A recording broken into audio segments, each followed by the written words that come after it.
Hey, Brandon. We didn't see Jose Iglesias today, and he had been on the field before that. Did we just miss him, or is there anything that's going on there that you're able to talk about? We just kept him out today. His back's a little bit sore. So he was in the training room getting treatment today. Dan Connolly.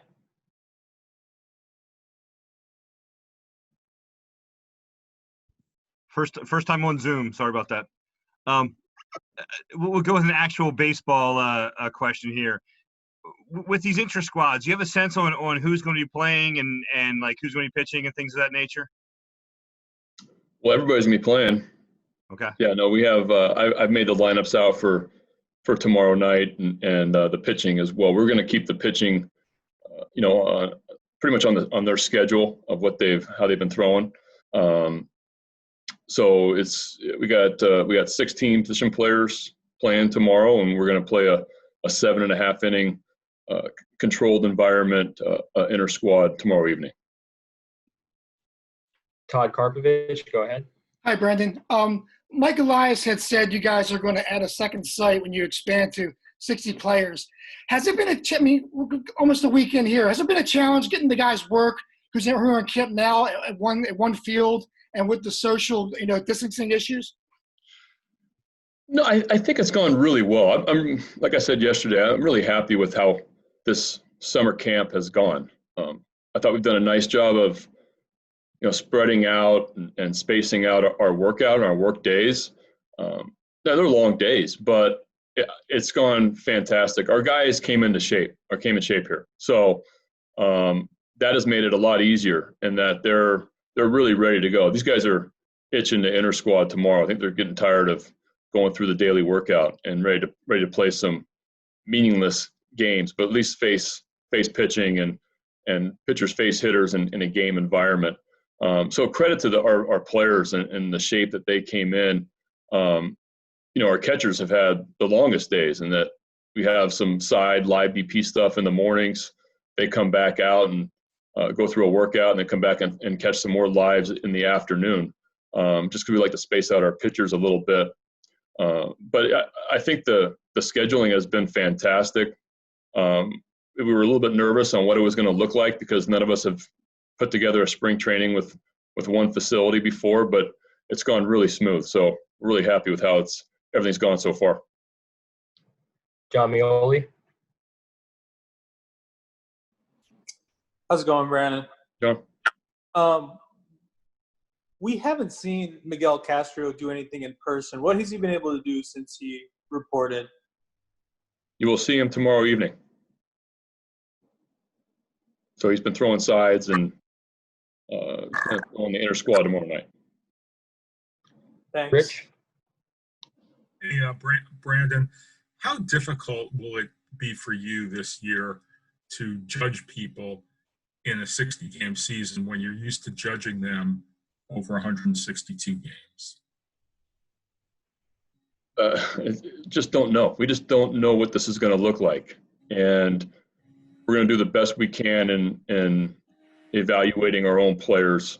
I think these next couple weeks of inter squads is a nice time as well, where we're really watching our guys play. Like I said, our guys are in game shape and ready to go. So we got 2+ weeks of watching our guys playing games against each other, as well as a couple exhibition games. And then a 60-game season that, we're going to find out more about our guys. I think we're still in that process of evaluating our own talent and developing from within some of these guys and a lot of younger players. But yeah, we're going to utilize that time to get these guys acclimated to the big leagues and continue to give them major league experience. Steve Molesky. Brandon, when you were asked about an opener the other day, you mentioned, all options are on the table. We'll see how it plays out. But would one reason be to look at that further, that you do have a couple veteran guys who had a lot of experience with that last year? Have you gotten some feedback from them on that? Just talked with them briefly in the first spring training about that and their experience. That might be a direction we go in. I don't know yet, but it is helpful to have a couple guys that have done it in the past I think we faced Malone and LeBlanc in that situation last year in Seattle. I remember they both came in after an opener. So they have experience with it. That is helpful. But we're just not, I don't know if we're going to utilize that or not. Mel, go ahead.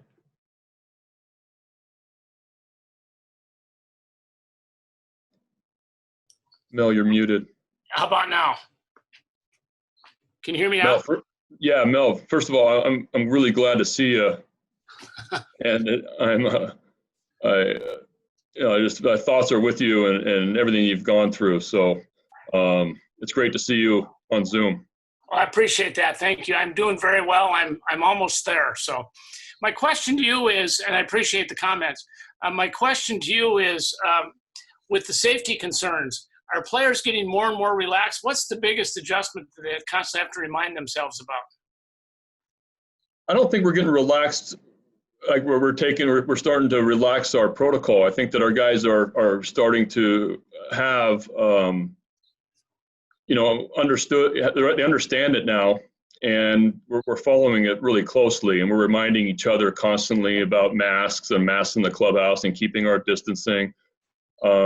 And that was an adjustment early. I think our guys have gotten accustomed to that, and you do see people remind others to maybe, hey, when you're talking to me, maybe get back up a couple steps. But yeah, it's starting to become a little bit more normal now. I think it was really strange the first couple of days, but having a mask on the field or having a mask on when I'm watching live BP in the stands is starting to feel more normal for me and the rest of the coaches. And the players have acclimated really well in the clubhouse and done a nice job of staying apart. John Mioli. Brandon, if you have players who aren't taking part right now, and this kind of goes for the whole camp, the next 2+ weeks, can you count on them for opening day if they don't get this full 3-week training period? Or is there an amount of time that someone would need to have to be available to you come opening day? I think it depends on the individual, depends on how much work we can get in before the 24th. So at this point right now, we're 17 days away. Maybe it depends on kind of shape they come in and how much work we can get in the last week before the 24th. Joe Trezza. Hey, Brandon, just 2 quick ones if you don't mind. I have to squeeze my questions here on Zoom, but can you say who's pitching tomorrow, or at least starting the inter-squad games? And okay, thank you. Tomorrow's inter-squad will be starting for one team is Tommy Malone, and Thomas Eshelman will be starting the other one for the other team. Thank you very much. Second question is, we're about to talk to DJ Stewart a little later. How long of a look is he going to get this spring in your mind, or this summer? And are you looking for anything specific from him? Because you haven't really seen all that much of him due to injury. Yeah, last year was a tough year for him from the injury standpoint. We didn't get the at bats that we'd love to have seen him gotten, and as well as the innings defensively. And then in spring training was behind. So I'm going to play him as much as possible here in these next 2.5 weeks. He's coming in great shape, and he's swinging the bat really well right now. Really making defense a priority, also getting a lot of extra work in defensively, doing a great job. So he has put himself in position to play a lot, to really get evaluated the right way, and that he's healthy and he's in great shape. So I'm looking forward to seeing him compete these next 17 days before we start, and look forward to him being a big part of our lineup. Kevin Richardson. Brandon, Mike had mentioned about having a second location.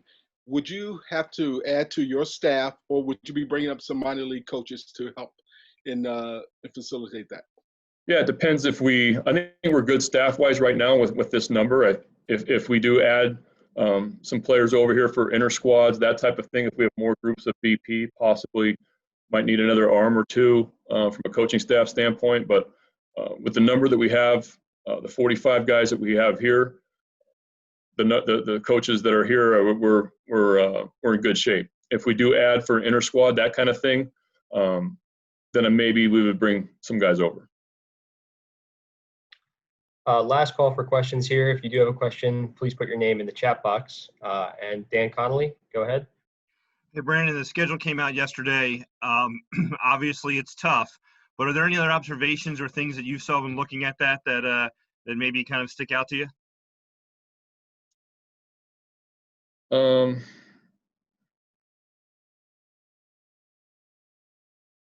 You caught me, Dan. No, I mean, we're playing in the American League East, which we're used to, and we're playing against the National League East. That's a tough division, and I'm pretty familiar with a lot of the players in the National East. I know the pitching staffs that we're going to face in the National League East. And it's just more really good competition. So it's I'm happy. Listen, I just want to start playing. I don't care who we play. I'm worried about us. I'm not concerned about other teams. I knew our schedule was going to be tough going in. And I just want us to get better and compete and continue to grow as a major league club. But and that's what we're gonna do. And we're gonna go out and compete every single night. We're gonna be facing really tough teams, and we know that. And we're not gonna shy away from that. And we're doing the best we can.